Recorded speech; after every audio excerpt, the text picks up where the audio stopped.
Oi, Fábio, tudo bem? Tô esperando o pessoal entrar aqui. Quanto tempo, né?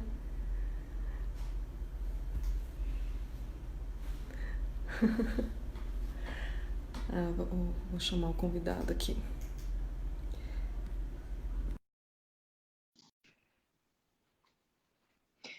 Acabei de conectar o Marcelo. Olá, Oi, Marcelo, tudo bem? tudo jóia? Tudo bem. Vou esperar um pouquinho o pessoal entrar, Sim, mas a sim. gente já entrou um minuto antes, né? Uhum. Mas eu tenho um colega aqui que já entrou, que é o Fábio. Nossa, faz tanto tempo que eu não vejo ele. Tem muitos anos. Hum, Como estão as coisas aí? Tudo bem? Tudo bem. Acabou a aulinha agora há pouco. A Ah, Graça, que acabou de entrar, estava fazendo aula hoje também. oi, Graça, tudo bem? Vamos lá. Marcelo, Oi. até o pessoal entrando, né? Uhum. Faz uma introdução, então, de como é a sua aula, né? A sua formação, porque eu coloquei na descrição que você tem três formações, né? Você tem a formação em Hatha, né? Uhum. Que é da onde vem todas a base do yoga, né? Sim. E tem a linhagem também do Ashtanga Vinyasa Yoga. E, Isso. e existe também uma, assim, para quem não entende de yoga, às vezes as pessoas veem vários nomes e isso gera bastante confusão também, né? Então, da onde vem, né, essas duas linhas, né? Qual a diferença? A gente começa por aí, porque aí o pessoal vai entrando e vai se achegando aqui na nossa live, enquanto você fala um pouquinho de você também. Então tá. Boa noite, né, para todo mundo aí, tá já começando a acompanhar. Minhas formações são de yoga, né, de Hatha e Ashtanga Vinyasa Yoga, como aqui me acabou de falar. O Hatha Yoga veio primeiro, né, como uma prática. Eu conheci o yoga em 86, né, através de um livro, e aí eu fui estudando de uma forma autodidata, até mesmo porque na minha cidade não tinha muitas escolas de yoga, né, e eu tinha apenas 14 anos, e aí foi de uma forma por curiosidade mesmo. E fui gostando, né, me envolvi com a filosofia do yoga, e aí mais tarde fui buscando conhecimento com formação para entender sobre o que era o yoga, né? Não nunca pensando em dar aula ou trabalhar algum dia com isso, né? E aí fui trabalhando, foi os estudos, minha vida normal de estudo, colégio, faculdade, foram acontecendo da mesma maneira, né? E aí veio a curiosidade maior, depois já estava na faculdade, fui estudar o Hatha Yoga com formação. Eu sou gaúcho, né? Hoje moro em São Paulo e na minha cidade não existiam cursos de formações que me chamassem a atenção. Eu queria algo mais abrangente, assim, não uma escola específica, né? Uhum. E aí eu busquei uma linhagem mais ligada a Krishna Mashiraya, né? E aí fui estudando em Porto Alegre, e, e com o tempo foi passando, minha prática era sempre de rata, sempre de rata, e conheci o Ashtanga, né? Através de amigos que trouxeram de fora o Ashtanga. Bom, isso no início de tudo no Brasil, né? Com o Ashtanga também, com a abertura vindo o Ashtanga para o Brasil. Aí comecei a estudar mais, aí o Ashtanga virou a minha prática pessoal, Uhum. né? E fui estudando cada vez mais, até já estava trabalhando, já tinha feito uma formação em tecnologia da informação, trabalhava em um hospital e fui convidado numa semana da mulher lá em maio a prestar uma palestra, falar sobre bem-estar feminino, utilizando o yoga como ferramenta, né? E a partir dali me chamaram para dar aula para os funcionários do hospital onde eu trabalhava. Depois dali fui Uhum. chamado para dar aula em outros lugares. E assim foi. Até vim morar em São Paulo, há 13 anos atrás.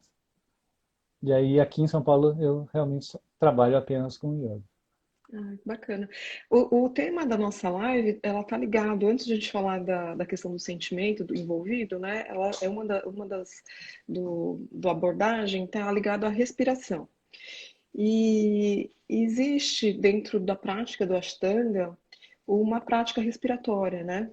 Sim. Que está envolvida com o movimento da prática. Então, assim, quando a gente fala em Ashtanga, é, para quem é leigo, que nunca talvez fez essa prática, né? Uhum. Ela vem de uma prática também ela é de movimento e tá certo falar que ela é vigorosa? Ou como que a gente expressa como é essa prática, né? Bom, o Ashtanga ele é um pouco mistificado, a meu ver, Uhum, assim, né, dizendo que é uma prática para atleta, para de força. É uma prática como qualquer outra de yoga, né? Ele deriva uhum, do Hatha Yoga. A diferença da prática de Ashtanga para uma prática de Hatha realmente é a dinâmica da aula, né? Ela tem uma metodologia diferenciada de uma aula de Hatha normal. O Ashtanga ele é dividido em sequências, em séries, né? A primeira uhum, série, por exemplo, é Yoga Chikitsa, né? A série ela pode levar até 2 horas de prática, mas não quer uhum, dizer que o praticante iniciante vai fazer 2 horas de aula, né? Ele pode uhum, fazer 15 minutos, 20 minutos, né? E, e vai ir de acordo com a capacidade do aluno. A Tabi uhum, Joy já falava, né? Ashtanga é de 8 a 80 anos, né? Qualquer um uhum, pode fazer, menos os preguiçosos, né? E realmente é uma prática que exige etapas, né? Tem muito etapas na prática, muito esforço sobre si, né? Muito movimento teu em relação ao que você quer do yoga, né? O que você quer da prática. Se tu tem uma prática mais calma, se tu tem um perfil mais calmo, a tua prática ela vai ter esse ritmo também dentro de uma aula de Ashtanga, né? uhum, Então, ela é adaptável a todo mundo. E ela é vigorosa porque ela é desafiante, né? uhum, E o desafio é pessoal, né? Cada um vai ter o seu nível de desafio para a prática, né? Mas é para todo mundo. Eu tenho alunos iniciantes que nunca praticou nenhuma linha de yoga e tenho alunos que já praticam yoga e veem, sente uma diferença enorme, porque muda mesmo o ritmo. A contagem de permanência de asanas ocorre, das posturas ocorre por tempo de respiração, né?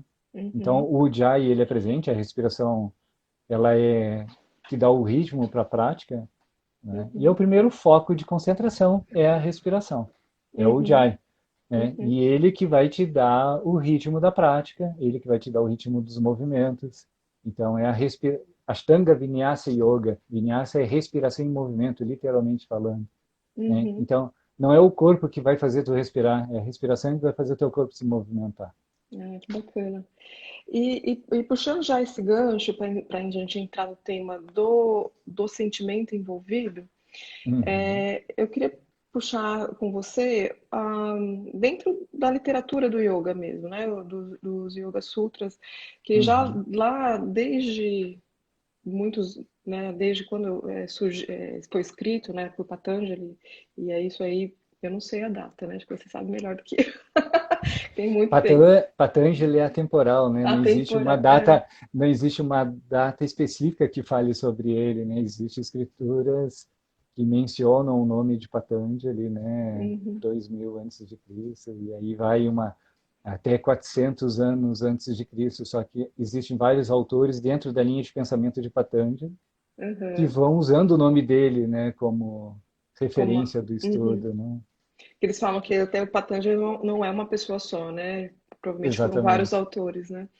É, Dentro dos sutras, né, do Yoga Sutra, o Patanjali já cita 5 causas do sofrimento humano, né?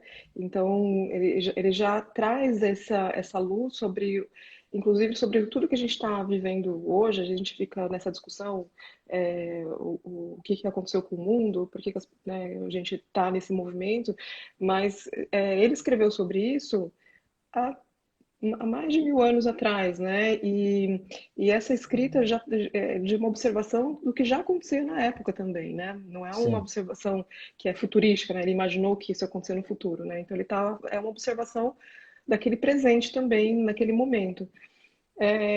E eu queria que você pudesse repassar isso, porque isso está bem o tema para a gente juntar a respiração com o tema também do sentimento envolvido, que a gente está tratando hoje, Uhum. e como Patanjali ele observava, né, essas cinco causas do sofrimento humano. Se você puder nos Bom, dar uma breve explicação. uma breve explicação de muita coisa que tem para se Um falar sutra, sobre isso. é um sutra. Eu- Faz um é. sutra do sutra. O primeiro sutra, né, já é muita coisa. É, um, Bom, Yoga Sutra é um conjunto de aforismos diversos, né, que foram é, decodificando o que é o yoga, né? Ele transcreveu o que é yoga, né? Foi a primeira literatura sobre o que é o yoga, né? Então, dentro desses sutras, os versos, né, Patanjali ele descreve lá no segundo capítulo, né, que ele fala sobre as dificuldades do crescimento, da evolução, da iluminação, né, e dentro da prática, uma coisa que existe na prática, como tu falou, lá atrás já se citava, no Bhagavad Gita, é muito mencionado, é sobre o medo. Né? O uhum, medo é uma grande dificuldade que ela é intrínseca no ser humano. Independente de onde ele estiver, onde ele for, ele vai ter o medo.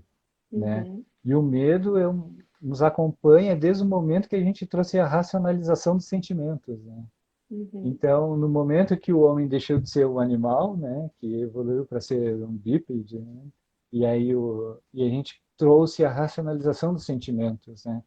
E o primeiro sentimento que surgiu é o medo, porque o medo é o sentimento primordial de sobrevivência, né? uhum, Então, o medo ele pode ser dividido, classificado em duas partes, né? A parte biológica, que o medo é o da sobrevivência, uhum, né?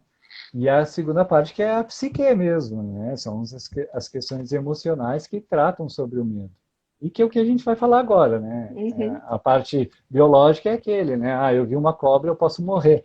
Então, no uhum, instinto de sobrevivência, sabe que aquele animal ali pode acabar com a minha vida, então eu não vou chegar perto dele, né? E isso aí está ligado lá ao sistema límbico, né? Que aí vai lá no hipocampo, na uhum, amígdala, né? Então, a parte física do medo primordial é esse, né? E aí, a parte da psique, né? uhum, Que são os medos, ele já cita lá no terceiro verso do segundo capítulo, né? Ele fala sobre 5 passos, 5 obstáculos, né, da nossa evolução, que é o medo. E aí uhum, ele divide o medo com que são os kleshas, né, que a gente chama uhum, no yoga, né, que é o avidya, que é a ignorância, asmita, que é a identificação com o ego, raga, dvesa,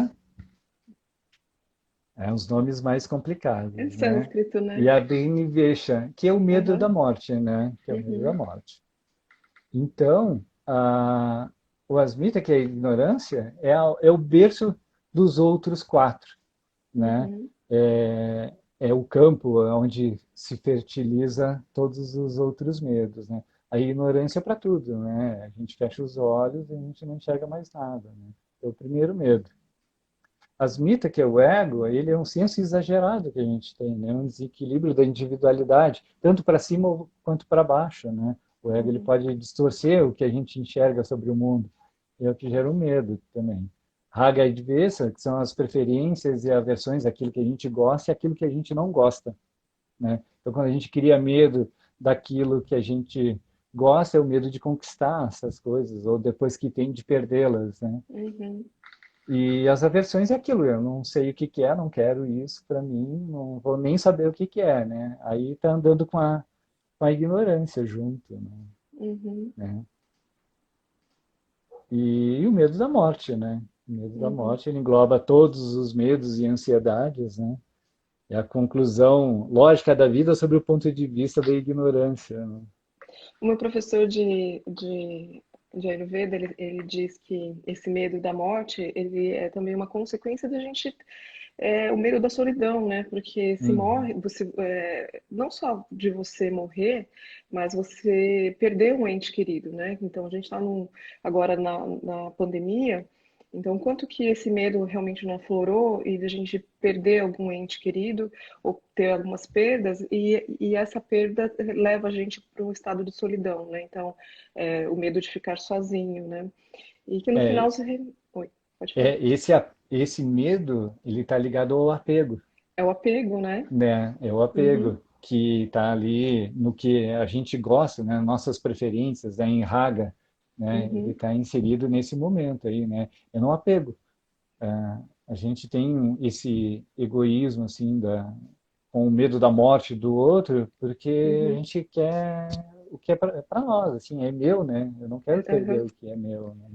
A Então, esse relação, né, que você tem com outro ser humano, se for um ser humano próximo, né, se é o apego àquela relação também que a gente também traduz como amor ou traduz como outras palavras, mas é, mas a verdade assim, a tradução mais simplificada é o medo da gente ficar sozinho. Nem sempre tem a ver com o sentimento em amor aí, relação. aí se torna ego, né? Egoísta, É, é. né? O meu amor, eu quero tudo para mim, né? E Aham, aí aham, a liberdade que tu dá para alguém que tu gosta, em vida, porque também não na morte, né? sim. E é uma coisa complexa de se entender também, né? Porque aí a gente Sim. entra num assunto bem complexo, porque tem a ver com uma desconstrução interna, inclusive do que é amor, né? Uhum. Sobre o medo, assim, da morte, né? Tem um ditado que fala: o homem nasce sem ter razão, vive do medo e morre por acaso. Então, e dentro desse conceito, quando a gente fala do medo, que você fala que isso já a gente nasce, né? É um medo primordial, que existe o medo em relação à sobrevivência, né? Então, você deu o exemplo da Uhum. cobra, mas pode ser um tigre, né? Eu estou no meio da Sim, sim. floresta e vejo um tigre, eu tenho aqui, o medo, a questão da sobrevivência aflora. E o medo mental, que é o da psique, que às vezes ele está muito ligado para uma não existência, né? Então, ainda não Sim, aconteceu e eu estou projetando algo e aquilo fica na minha cabeça, fica. Então, gente, não é um medo em relação à sobrevivência, mas ele é uma construção da minha mente em relação a uma situação hipotética, vamos dizer assim, né? sim. Que pode acontecer, como pode não acontecer. Para o yoga, existe um lugar no corpo que esse medo se instala? Ou uma região do corpo? Sim, o medo ele tem 9 fases para o yoga, né? Eu vou contar um pouquinho sobre cada medo e aí Uhum, desses 9 medos, né? E aí cada medo ele vai buscar alguma coisa, né? Se repetem, mas nem todos têm os 9 medos, né? A gente vai uhum, encarar a vida de uma maneira, aí o ambiente externo ele vai influenciar em quais são os teus medos, né? Porque a gente uhum, nasce divino, né? A gente nasce quase que num estado crístico, né? Aí no momento que uhum, tu nasce, que alguém já olha para ti, tu já sofre essa influência, né? Então a partir uhum, desse momento já começa a mudar como é a tua vida, o ambiente começa a mudar a tua vida. E aí, se tu nasce, se tu tá sendo gerado, tu pode criar um medo já trazendo do ambiente externo, né? Se sim, a tua sim, mãe, a tua mãe, ela tá sofrendo alguma coisa, isso vai influenciar também quando tu nascer. Mas no sim, momento do nascimento a gente nasce perfeito ali, né? E uhum, depois essas influências é que vão acontecendo, né? Então a gente nasce equilibrado, né? E aí, como eu falei ali, a ignorância, o egocentrismo, a aversão, o apego, né? Eles criam esses medos, né? E é o medo na mente emocional. É daí que vem esse conflito entre a vida presente e as nossas escolhas, né? Que altera o nosso ser primordial, o eu, né? E uhum, aí a gente vai gerando, alimentando, quando vem esse desequilíbrio, os medos, né?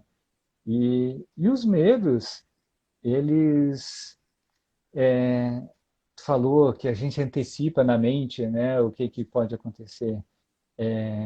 O medo, ele é causado muitas vezes por um transtorno de ansiedade, né? A Uhum, gente se cria um movimento ansioso, a gente está abrindo a porta do medo, né? Porque o medo, 98% do medo, ele está no campo da imaginação, daquilo que pode ou não pode acontecer. O que é uhum, presente, a situação que vai te trazer o medo, é apenas 2% da realidade. uhum, Então, 49% tu está no passado, aquilo que já aconteceu com alguém, o que tu ficou sabendo, o que aconteceu anteriormente contigo, tu está trazendo esse medo novamente que possa acontecer agora, né? 49% está lá no futuro, o que vai acontecer comigo se eu fizer determinada coisa, e o medo, ele é não medo físico, medo, apenas o medo de morrer, né? Qualquer situação que traga o choque da tua realidade, ele vai te trazer esse desequilíbrio, né? Então, existe o medo de não realizar os teus desejos, né? E uhum, aí tu está projetando a tua mente lá no futuro, aí é a frustração, né? Então, fisicamente, a frustração, o medo de ir à frente, de conquistar alguma coisa, de não conquistar, está muito ligado ao sistema nervoso central, né? E aí tu uhum, vai somatizar isso um pouquinho lá nas pernas, né? Então, aquele teu bloqueio de pessoas, né? Aquele teu joelho uhum. que não quer ir além, todo aquele movimento de dificuldade de dar uma passada, um passo à frente na tua vida, ele pode estar sendo somatizado aí, né? Então, a postura do guerreiro, por exemplo, ele vai trabalhar esse movimento de abertura das pessoas, de dar um passo à frente, de ser firme e presente, Uhum, né? Então, ele também traz problemas na psique, né? Ele traz um desgaste muito grande, né? Um esforço muito grande para que isso não aconteça. E aí surgem as tensões, problemas sociais, problemas familiares, muitas vezes acontecem com uhum, quem tem esse medo de não realizar alguma coisa. uhum. Então, só para fazer um resumo, você está dizendo Uhum. que o medo ele tem várias fases e no corpo humano ele tá abaixo do quadril, né? Ou nessa região Depende. Não, o medo ele está alojado no peito, né? do peito. No peito, né? Linha do coração, do pulmão, né? Então, quando Uhum, a gente tem medo, a gente se fecha, né? A gente uhum, se encolhe, a gente recolhe, né? E aí tem medo de abrir. Então, todo o movimento de expansão é criar coragem, né? É de abertura. uhum, Tu tem que ter coragem de enfrentar tudo de frente. A gente enfrenta os problemas, o medo, de coração. Tanto uhum. é os movimentos de trabalhar o encorajamento, perder o medo, né? Eu não gosto de falar medo, eu gosto de falar fortalecer a Coragem. coragem, né? Vamos fortalecer a coragem. Vem do coração e vem da Uhum, mente, né? uhum, Porque a mente é que está trabalhando para o contrário, né? Então a gente abrindo o coração, fortalecendo o coração, a gente vai expandir isso, né? E tá. todo movimento dentro do yoga físico, ele é para um todo, para o corpo todo, mas existem posturas que vão ajudar, existem movimentos respiratórios que vão ajudar esse movimento de fortalecimento da coragem. E o que vai trazer isso é o medo de trabalhar a coragem, é tu trazer a consciência de que tu está com medo, ter a Uhum, noção que tu está passando por isso. E a meditação é que vai te ajudar. E para saber uhum, meditar, você tem que saber respirar. E para saber respirar, tu tem que estar com o corpo, para saber meditar e respirar direito, tu tem que estar com o corpo alinhado, organizado. Então, a prática do yoga, ela é muito boa para o combate, para o fortalecimento da coragem, não o medo, né? Para o fortalecimento da uhum, coragem, num conjunto todo. É claro que os exercícios respiratórios, os pranayamas, que a gente chama, né, dentro do yoga, né, do controle da respiração, do controle do prana, da energia vital, é que vai trazer esse equilíbrio para o corpo, né, equilíbrio para a mente, né? Então, uhum. são ferramentas que trabalham todas juntas. O pranayama faz com que as tuas ondas mentais, os respiratórios, organize o teu pensamento e tu vá conseguir identificar quais são os teus medos, quais são as tuas desvantagens em relação a essas situações que acontecem durante a vida, ou a morte. Você, com a sua, tá bom. Com a sua experiência prática de professor de Hatha, professor e praticante, né? De Hatha, Uhum. Ashtanga e também terapeuta, né? Porque na sua Sim, apresentação, se você não falou, mas você tem uma formação em Thai massagem, né? sim. E também é uma prática oriental que também observa essas linhas energéticas, né, a parte sutil e provavelmente toda a situação aí dos canais da mente também no corpo, né? Agora, com essa sua experiência como professor e terapeuta, como que você observa nos seus alunos a desconstrução do medo pela respiração?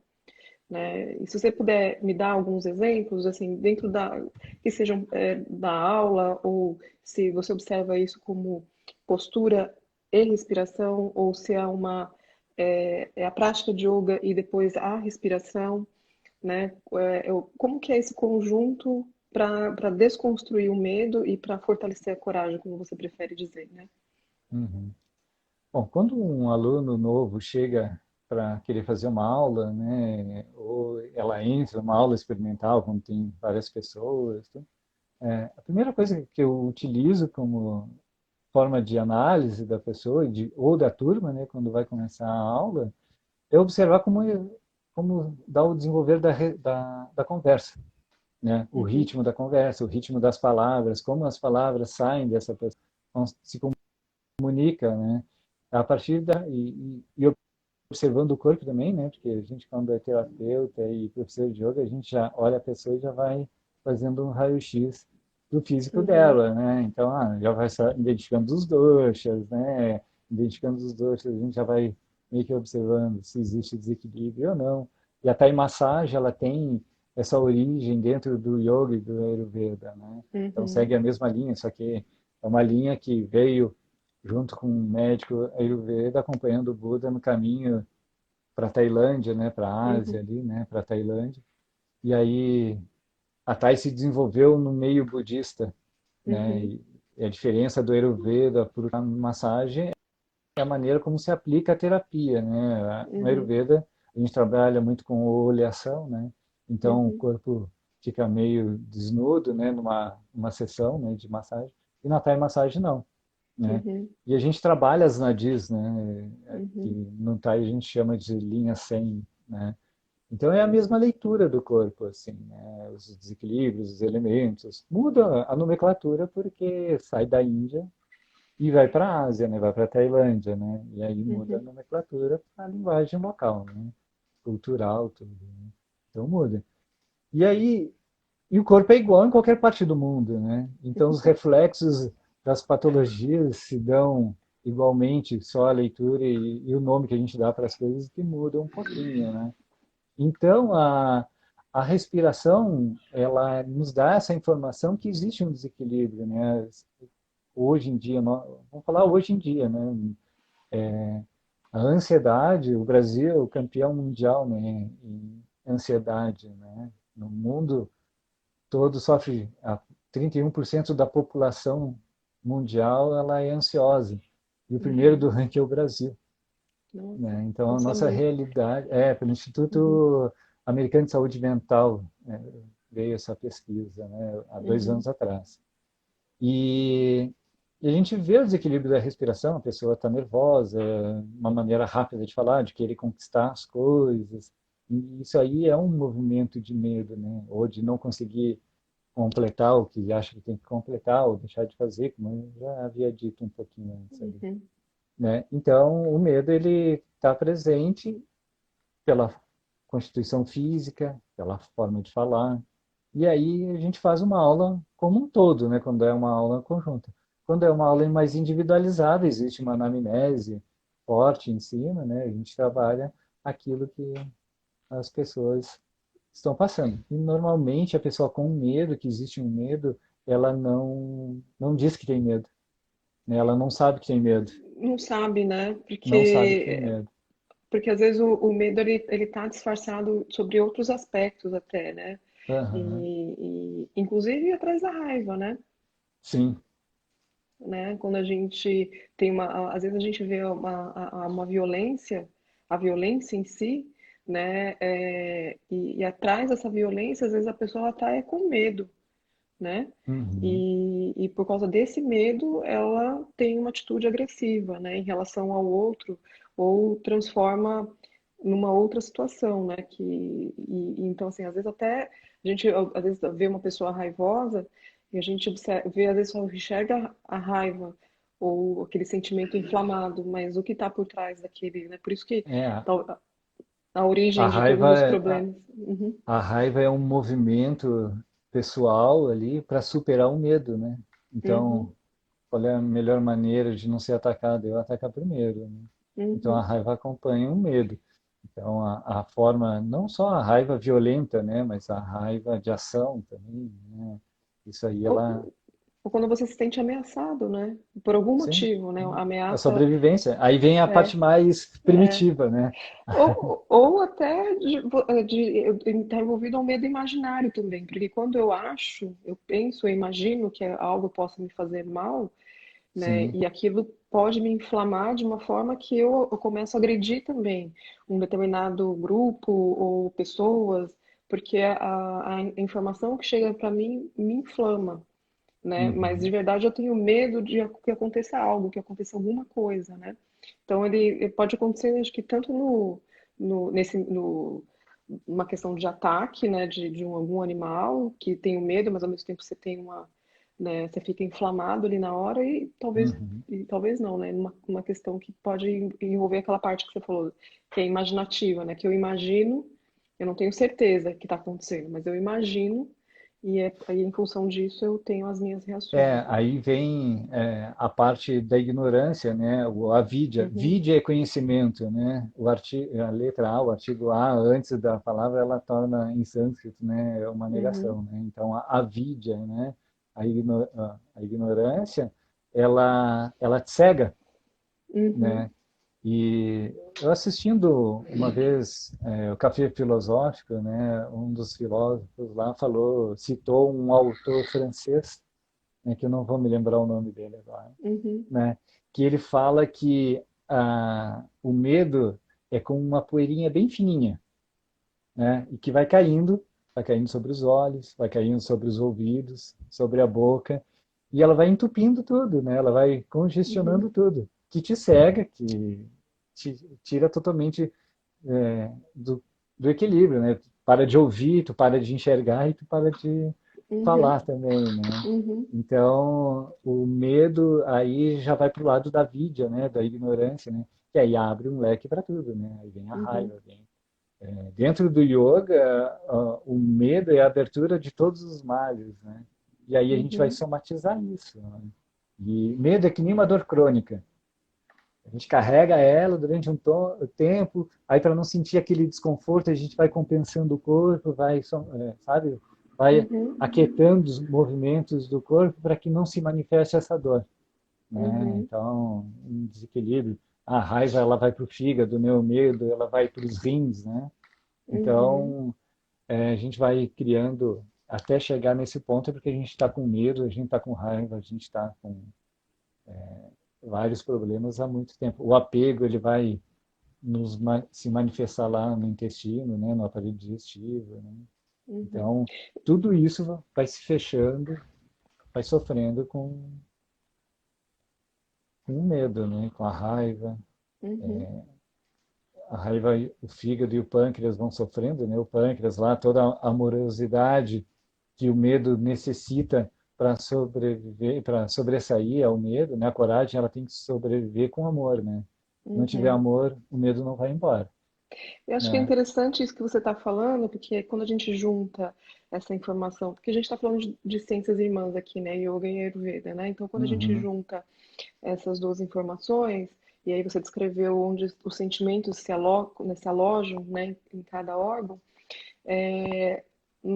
pro Ayurveda, né, e é muito parecido com o Yoga, porque a origem é a mesma, né, a gente está falando do uhum, Sankhya, a gente está falando muito de uma. Eu, quando eu perguntei para você do quadril, é que me veio um pouco a sede de Vata, né? A sede do movimento dentro do Ayurveda. E quando a pessoa ela sente medo, normalmente a primeira coisa que ela começa a sentir, né, além dos suores, às vezes ela sente o arrepio na pele e tal, mas Uhum, acontece algo dentro do corpo que é uma secura, né? E às vezes essa região, e aí onde você fala do rim, né, do cólon, ela começa a ficar mais seca uhum, por conta desse excesso de movimento mental, inclusive. Né? E como essa região é a origem de todos os, né, os movimentos, vamos dizer assim, que a gente tem no corpo, é onde sim. nasce todos os movimentos, né?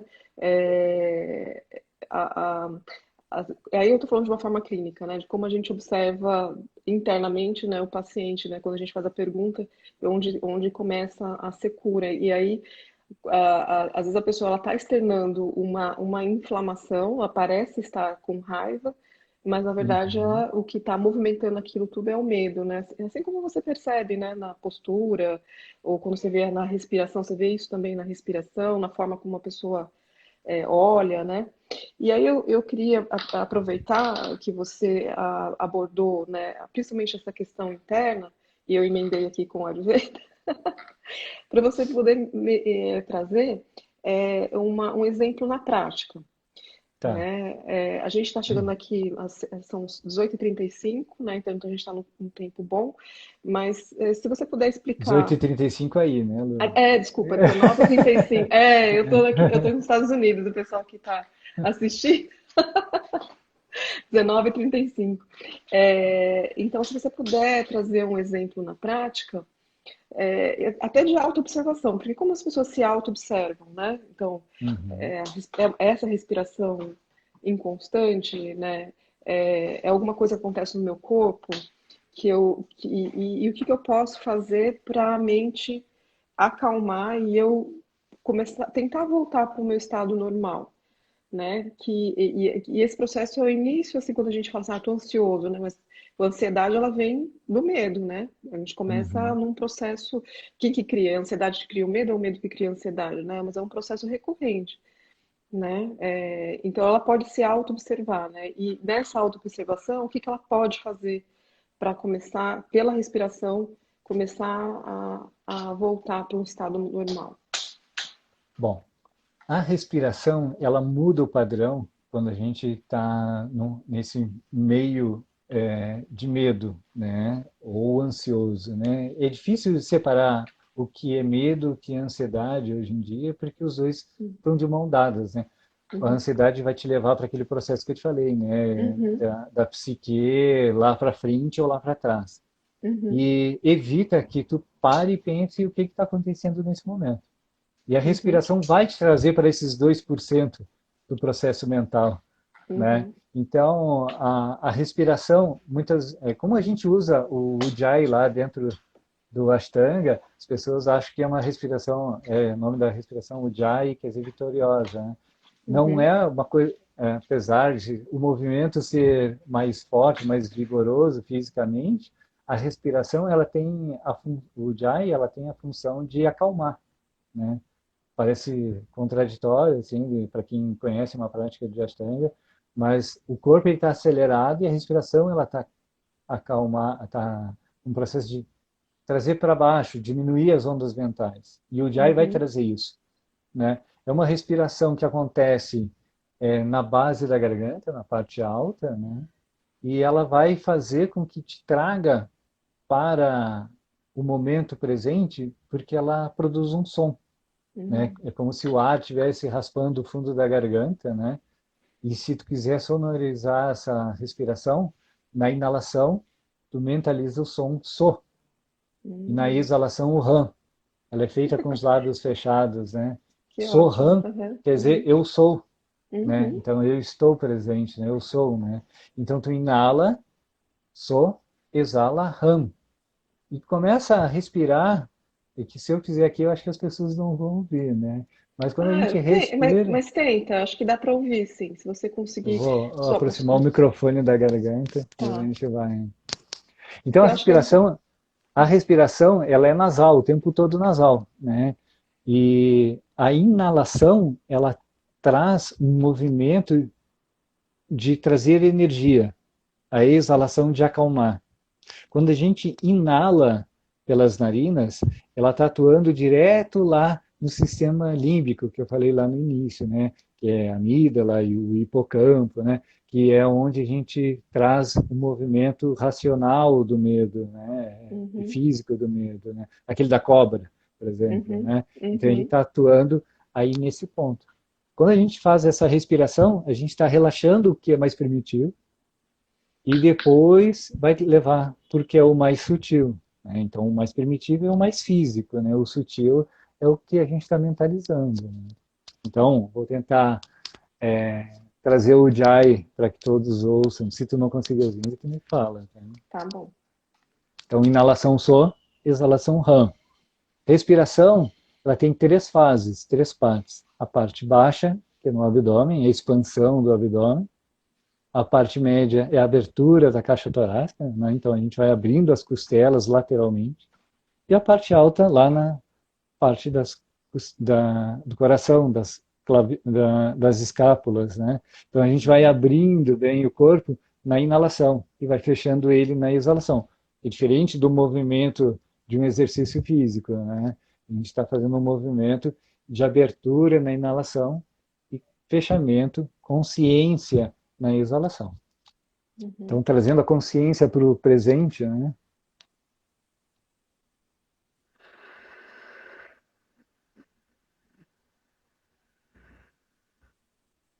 Eu exalei, eu vou inalar.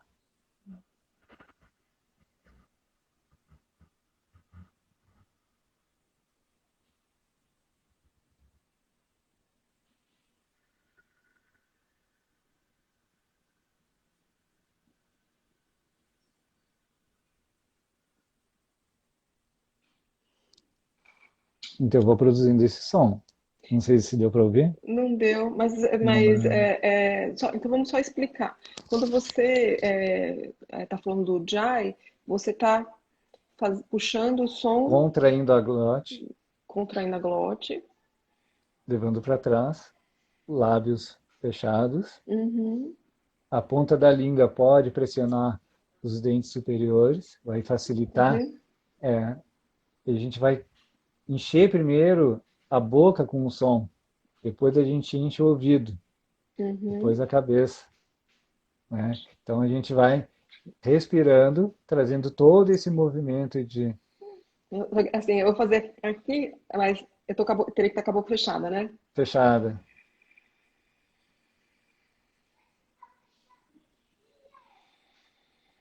É difícil de a gente Não dá para ouvir, né? externar Mas, o som.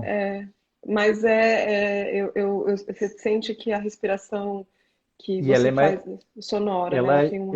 quando a gente está sentado, a gente pode fazer essa respiração em pé, sentado ou deitado, Uhum, né? Uma respiração bem básica, né? Bem simples de fazer dentro do yoga, né? Então a respiração ela vai ser toda ela movimentada na base da garganta, mas também a consciência na base da garganta, né?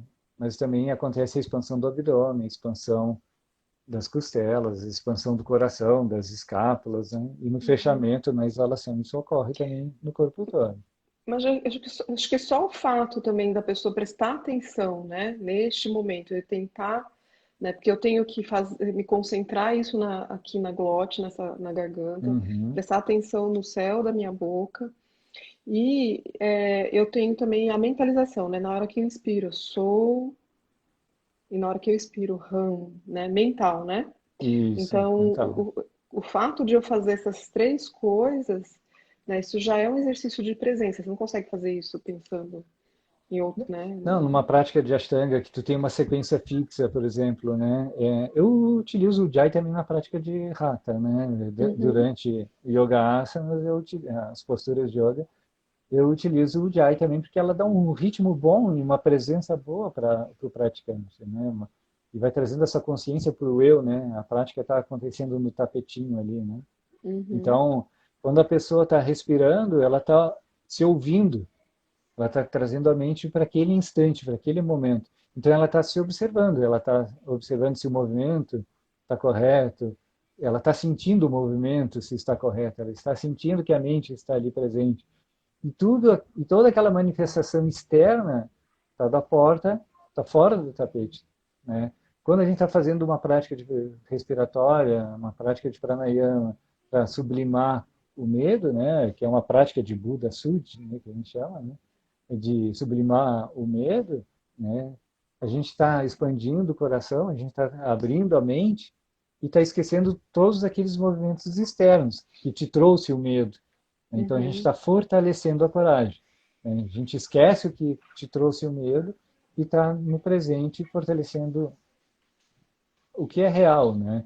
E tu vai ver que quando tu abre, tu oxigena o cérebro, que tua mente está mais tranquila, teus pensamentos estão mais equilibrados, tudo que acontece externo no teu presente vai sofrer um impacto menos forte, né? Vai ficar mais atenuado, né? Porque você vai estar observando com mais clareza tudo aquilo que te traz, né?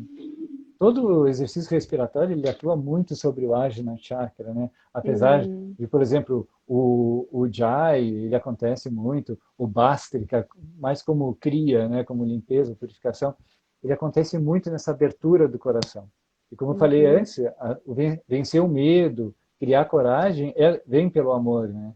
E o chakra, Uhum. o Do coração, Anahata né? Chakra, né, do Uhum. coração, ele está ligado ao amor, né? Então, o Uhum. amor, o coração, o pulmão, que é tristeza, né? Então, a gente está afastando a tristeza, a gente está aumentando o coração, né? Então, quanto mais tu respirar, criar respirações de expansão do tórax, expansão do coração e abertura da tua postura, tu vai sempre trazer o coração à frente, né? Tu vai Uhum. sempre lidar a situação de medo, de pavor, de pânico com amor. É mais fácil.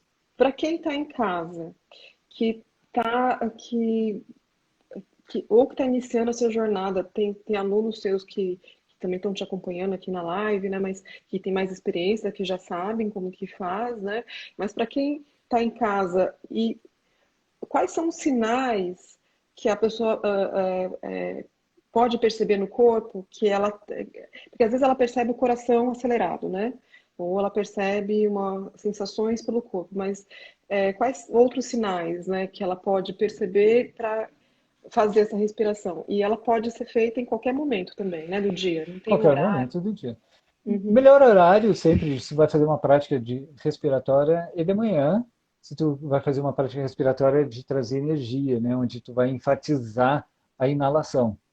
Se tu está passando por um processo de que precisa aquietar um pouco a mente, né, se precisa relaxar mais, as práticas vão ter uma ênfase maior na exalação e vão ser praticadas à noite, né? uhum, Não adianta a gente fazer uma prática de relaxar para o dia e tu precisa de ação, né? Um movimento onde aí a gente tem que dividir os gunas também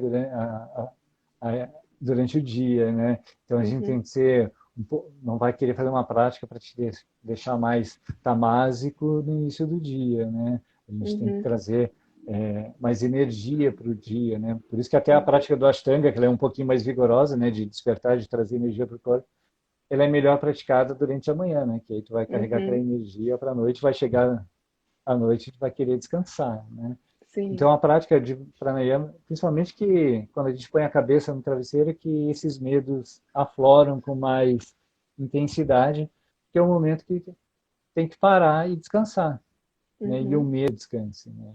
Está atuando lá o contrário, né? E aí tu vai respirar, vai fazer essas práticas respiratórias para aquietar um pouquinho mais à noite.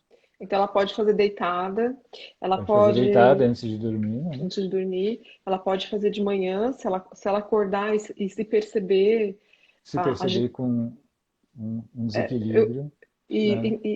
então, eu só queria voltar na pergunta dos Uhum. desequilíbrios.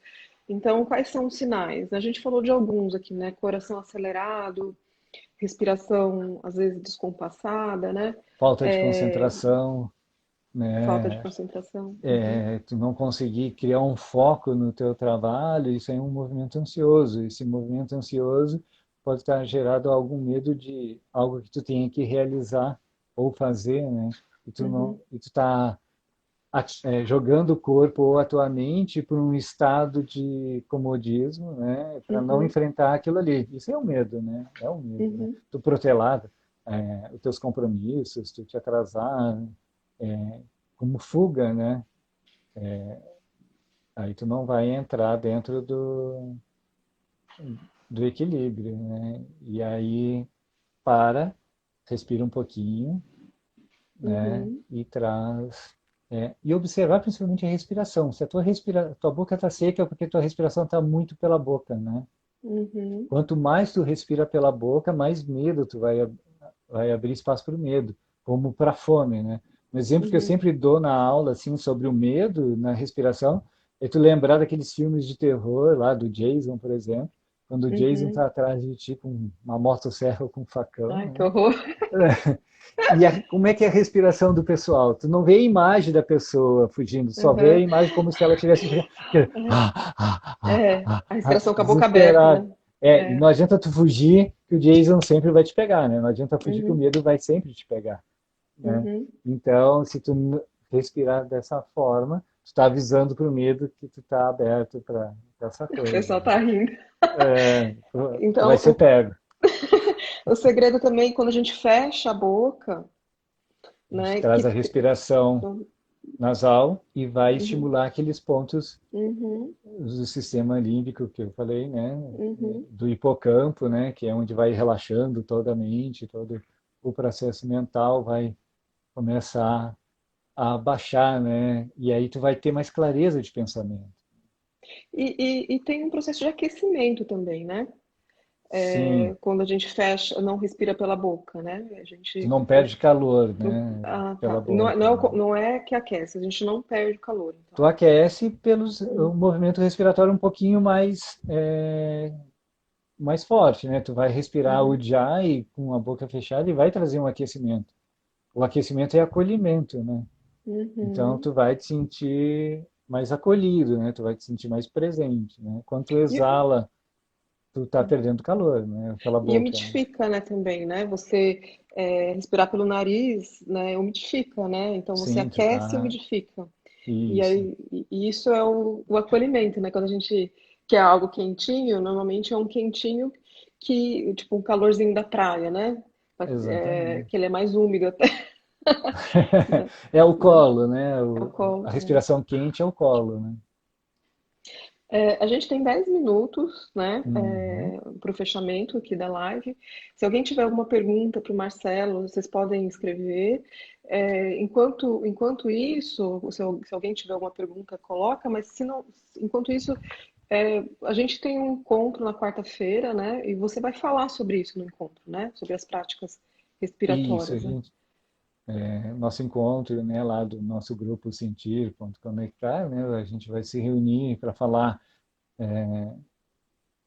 sobre a meditação, né, sobre o Ayurveda nesse momento que a gente está passando de pandemia, quarentena, nos preparando para o novo, né, e a respiração como base para todas as atividades, né. Para saber meditar, tu tem que saber respirar. O Ayurveda vai trazer o conhecimento da vida, né, então vai falar sobre vida e respirar, né. Então está tudo conectado, né. Sim. E quem não medita não respira, quem não vive não respira nem medita, né? Então a gente vai fazer esse link da respiração. Vou falar um pouquinho mais sobre essa questão de como controlar o pensamento através da respiração. Aí vamos falar lá sobre o Nadi Shodhana Pranayama, né, que é uma respiração de limpeza e fortalecimento do corpo sutil, né, da mente, Uhum. está ligado ao corpo sutil, né? E a gente vai praticar um Ó, pouquinho mais, né? a Rogéria está perguntando, hoje temos que usar máscaras, né? Para a prática, isso é bom? Quem vai fazer prática com máscara? Isso faz. Você sabe se isso tem algum impacto, assim?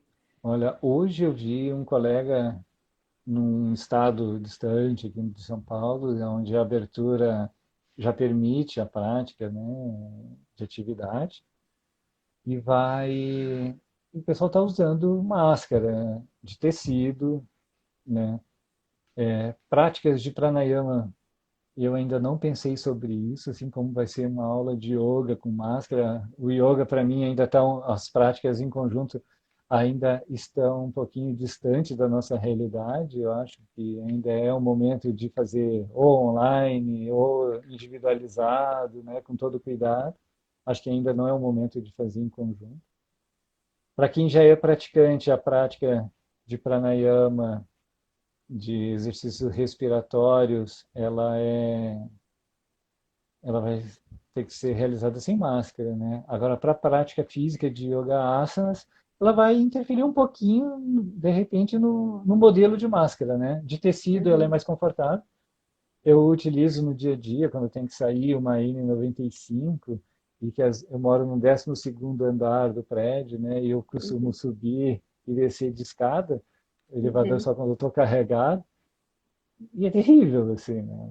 De faltar, assim, né? Ela não uhum, ventila, não tem, ela protege, né? Então, ela é bem uhum, fechada. Então, a prática vai ter que se adaptar também à utilização de máscaras, né?